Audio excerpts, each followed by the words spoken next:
Hi, I'm Lee Ellis. I got my first job singing in New York in the chorus of the Light Opera of Manhattan, off-Broadway. It was basically a Gilbert and Sullivan repertory company, so we'd be rehearsing one show during the day, like The Mikado, and performing Pirates of Penzance 8 shows a week. What a great training ground that was. I played in piano bars and cabarets for many years. Started up in the Upper East Side of New York, did a gig in Bermuda, and I got 2 seasons on the legendary tall ship Sea Cloud. Now, this was built by E.F. Hutton for Marjorie Merriweather Post back in the 20s. Italian marble and full sails. I got to do the Caribbean and Mediterranean seasons on that. I think my favorite memories in life are sailing through the Greek Isles on that. What a magical time. I worked on all the New York soaps, One Life to Live, Guiding Light, Another World. Perhaps you remember my iconic scene with Susan Lucci in All My Children. Where would you like the stereo, Miss Kane? I did the whole struggling New York actor thing for quite a while. You know, commercials, industrials, voiceovers. I never got the big break, but I did get to work with some really amazing directors, like Rob Reiner in When Harry Met Sally. I was the waiter with the tray of champagne at the end. New Year's kiss. Camera rolls back. There's Lee. I played a yuppie at the bar at the beginning of Regarding Henry with Harrison Ford, directed by Mike Nichols. Woody Allen directed me in Crimes and Misdemeanors. He let the camera run on me for 30 seconds. This was in January. I thought, oh, my year's off to a great start. This is my ticket out of here. But no, it ended up on the cutting room floor. I was Tony Goldwyn's stand-in on Ghost.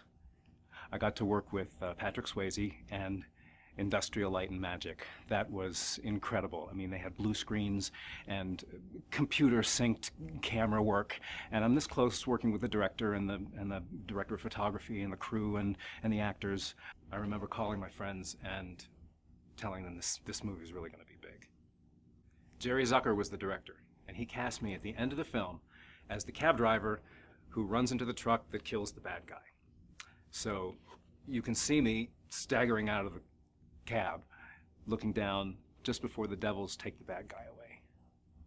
That was a really cool experience. One day I got a chance to work on a film with Meryl Streep.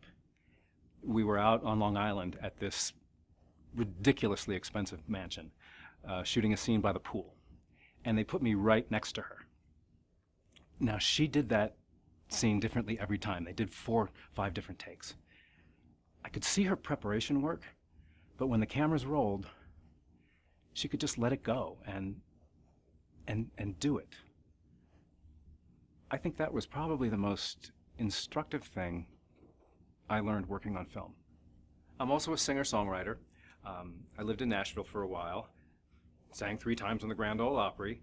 I even got a chance to sing a duet with Dolly at Dollywood.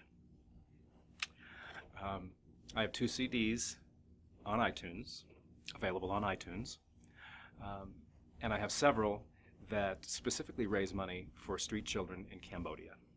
I traveled to Japan a few times for that, and those CDs are still an ongoing source of income for those kids, and I'm proud of that.